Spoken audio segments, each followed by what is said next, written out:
Jake up front.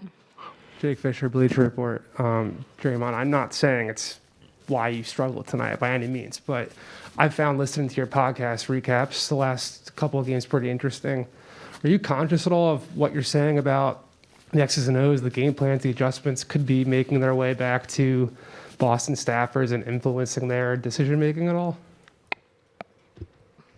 No. I don't say much different on the podcast than I say to you right here. So, nah.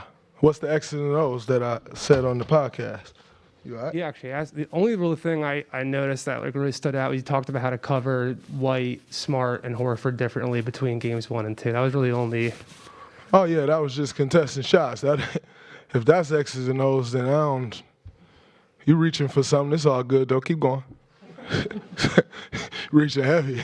The only thing, you find that they are taking X's and O's away from your podcast. Well, the only thing you said is White, Smart, and Horford. I'm not trying to blow it up. I mean, you went for it, but yeah. Hey, respect. Appreciate the podcast promo you just gave me, though.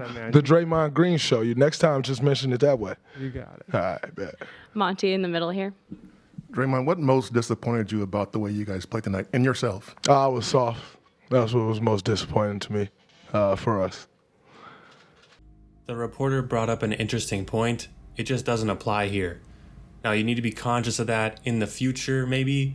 And for other players that want to start podcasts while they're playing or while they're in the league, they do need to kind of watch out about what they say and what they could be giving away to their opponents. But yeah, in this case, it didn't really apply to Draymond. Draymond does a lot of reacting to games. He doesn't really talk about the X's and O's like he said. He actually responds to what the fans say or what people say, like those calls that he got or how they didn't call it double tech.